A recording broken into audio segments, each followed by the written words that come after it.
ओम नमः शिवाय, जय महाकाल। कैसे हैं आप सभी शिव भक्त? आप सभी शिव भक्तों को मेरा प्रणाम।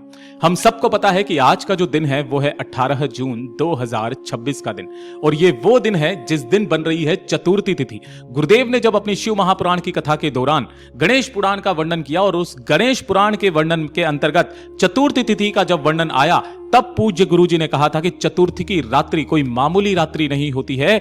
जिस घर में आज की रात्रि ये 2 बाती का दीपक जल जाता है, उस घर में महाराज कभी भी धन की कमी नहीं आ सकती, कभी उस घर पर कर्ज नहीं बढ़ सकता। उस घर का व्यापार, दुकान, फैक्ट्री दिन दूनी रात चौगुनी तरक्की करती है। और गुरुदेव ने आज की रात्रि इस उपाय को करने के लिए सभी लोगों को प्रेरित किया। गुरुदेव की कथा से सुनकर के और समझ करके इस पूरे उपाय को बहुत आसान भाषा में आप सभी शिव भक्तों को बताऊंगा, परंतु उससे पहले आप सबसे बस एक छोटी सी प्रार्थना करना चाहूंगा कि जो भी शिव भक्त पहली बार आए हैं, चैनल को सब्सक्राइब जरूर से कर लीजिएगा और वीडियो को लाइक करके महादेव का कोई सा भी प्यारा नाम कमेंट बॉक्स में लिखना बिल्कुल भी मत भूलिएगा।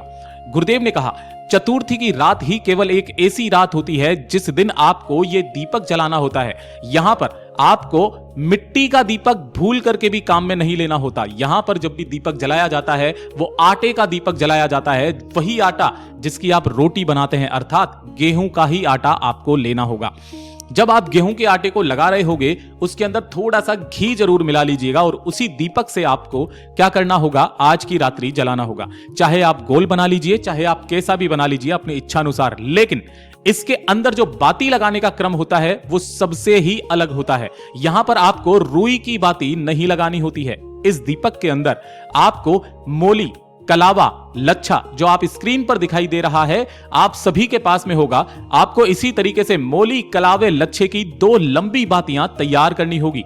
एक होगी रिद्धि के नाम की और एक होगी सिद्धि के नाम की। ये 2 बातियां आपको बना करके इसी दीपक के अंदर आपको ये दोनों बातियां लगा देनी है, कुछ इस तरीके से जैसा मैं चित्र के माध्यम से बता रहा हूं। और इसी दीपक को भर देना होगा पूरा का पूरा घी से। ध्यान रहे, ये दीपक सिर्फ घी का ही जलेगा, ना कि तेल का।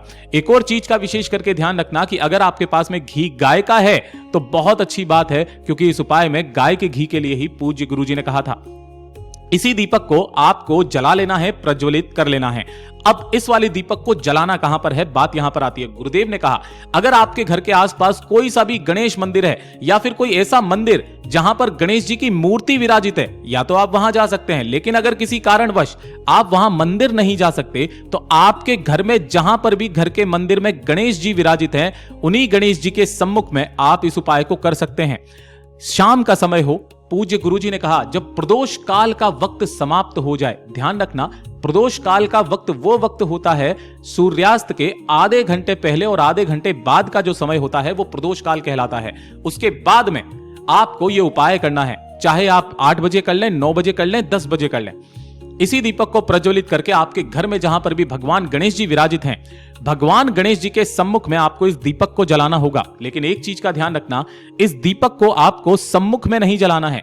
भगवान गणेश जी का जो टूटा हुआ दांत होता है, जो इस तरीके से दिखाई दे रहा है, इस टूटे हुए दांत की तरफ जो जमीन पर आपको इस दीपक को यहां पे रख देना होगा और रख करके अपनी कामना जरूर से कह देनी है। लेकिन एक चीज का विशेष करके ध्यान रखना, आटे का दीपक ये कभी भी डायरेक्ट जमीन पर नहीं रखना होता है। इसके नीचे या तो कुछ गेहूं के दाने, चावल के दाने, हरे मूंग के दाने, फूलों की पत्तियां, कुछ भी आसन के तौर पर जरूर लगाना। रिद्धि और सिद्धि का स्मरण करके इन दोनों बातियों को जो भी प्रज्वलित करके अपनी कामना आज की रात्रि कह देता है, महाराज ज्यादा से ज्यादा 3 चतुर्थी करके देख लीजिएगा।